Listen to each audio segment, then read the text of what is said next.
क्या आपने कभी अपनी आंखों के सामने खड़ी हुई मौत की तस्वीर को देखा है? यकीन मानिए शायद आप नहीं देखे होंगे। अगर आपने अभी तक मौत कैसे होती है नहीं देखा है तो आज मैं इस वीडियो में आपको दिखाने जा रहा हूं कि मौत आखिर होती कैसे है, मौत आखिर दिखती कैसे है, मौत आखिर आती कैसे है। एक तस्वीर ऐसी दिखाने जा रहा हूं जिसे देखेंगे तो यकीन मानिए आपके रोंगटे खड़े हो जाएंगे, आपकी रूह कांप जाएगी। वो तस्वीर बेहद पौराणिक है, वो तस्वीर बेहद खतरनाक है, वो तस्वीर बेहद भयावह है। आइए सीधा आपको उस तस्वीर की तरफ मैं ले चलता हूं। आप मेरे सामने देखेंगे कि ये देखिए एक बहुत पुरानी पुलिया है। इतनी पुरानी पुलिया है कि अगर इसके इतिहास को आप खंगालने की कोशिश करेंगे तो मुझे लगता है कि इतिहास के पन्ने भी आज के समय में मिट चुके होंगे, लेकिन ये पुलिया आज भी बनी हुई है। आप देखिए कि जिस तरीके से पुलिया वहाँ से लेकर यहाँ तक बनाई गई है, ये किसी भी सीमेंट गिट्टी मोरंग के पिलर पर नहीं बनाई गई है। तस्वीरों में आपको दिख रहा होगा कि नीचे से पानी बह रहा है और इस पानी में खड़े हुए हैं बहुत सारे खंभे। ये खंभे सीमेंट के बनाए हुए नहीं हैं, जबकि ये खंभे हैं लकड़ी के। आखिर वो लकड़ी कौन सी हुआ करती थी जो हजारों वर्ष तक यूं ही खड़ी रहा करती थी? अब जब मैं हजारों वर्ष का जिक्र कर रहा हूं तो शायद आप भी सोच रहे होंगे कि लकड़ी की बनाई गई पुलिया आखिर हजारों वर्ष तक जिंदा कैसे रह सकती है, लेकिन साहब ऐसा ही है।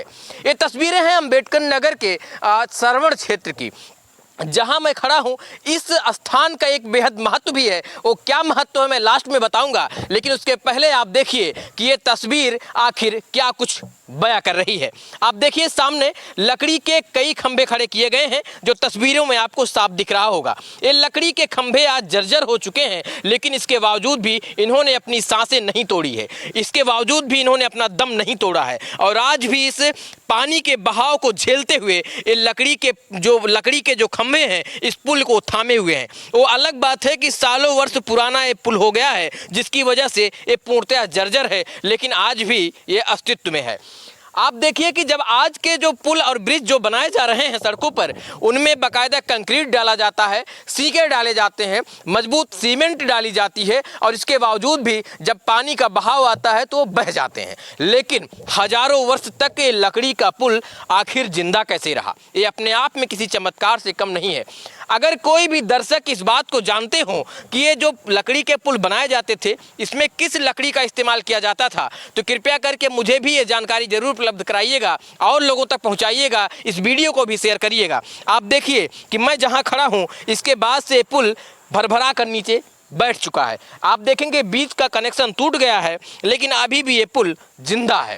ये बता रहा है कि हम सालों तक लोगों की सेवा कर चुके हैं। ये बता रहा है कि हम सालों तक लोगों के आने जाने की सुगम व्यवस्था दिया करते थे। ये पुल बता रहा है कि हम सालों तक यहाँ से रास्ता दिया करते थे जहाँ से लोग एक दूसरे से संपर्क किया करते थे।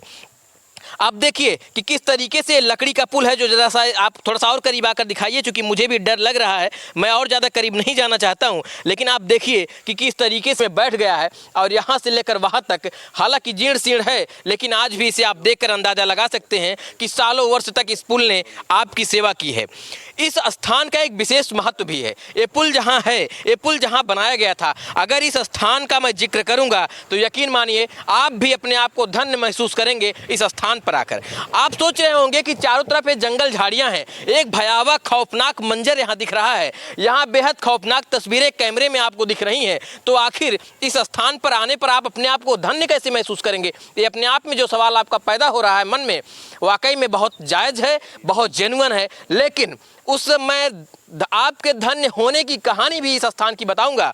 आप मेरे सामने देखिए, थोड़ा दूर तक कैमरे में आपको थोड़ा करीब से आंखें बड़ी करके देखना पड़ेगा। कि आप देखिए कि कुछ लोग नजर आ रहे होंगे, कुछ सीढ़ियां बनाई गई हैं और काले कलर का ये पूरा पानी बड़े तेज बहाव के साथ बह रहा है। ये स्थान है अम्बेडकर नगर में सरवण क्षेत्र का।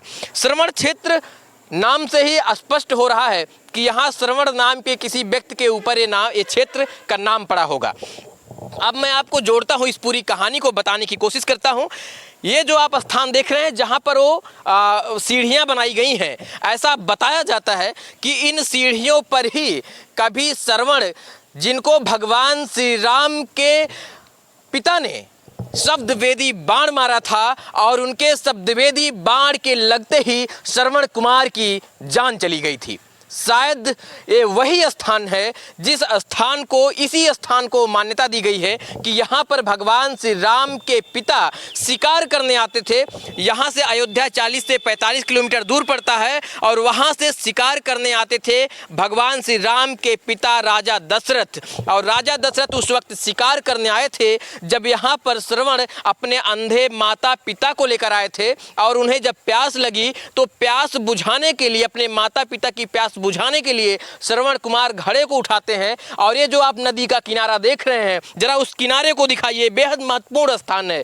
इसी नदी के किनारे पर श्रवण कुमार आए थे और इन्होंने बाकायदे घड़े में पानी को भरा था। और जैसे ही वो पानी को भरते हैं तुरंत उस घड़े से आवाज़ आती है। और आवाज़ जैसे आती है तो राजा दशरथ को अंदाज़ा होता है कि शायद कोई जंगली जानवर होगा जो इस नदी के किनारे अपनी प्यास बुझाने आया होगा। और बस इसी बात को ध्यान में रखते हुए उन्होंने शब्द बेदी बाण मारा था और जिसके बाद से श्रवण कुमार की जान इसी नदी के किनारे चली गई थी। यह स्थान बेहद पौराणिक है, यह स्थान बेहद महत्वपूर्ण है और ये इस स्थान का जिक्र हमारे धर्म ग्रंथ, हमारे भगवान श्री रामचरितमानस में भी इसका जिक्र पाया जाता है।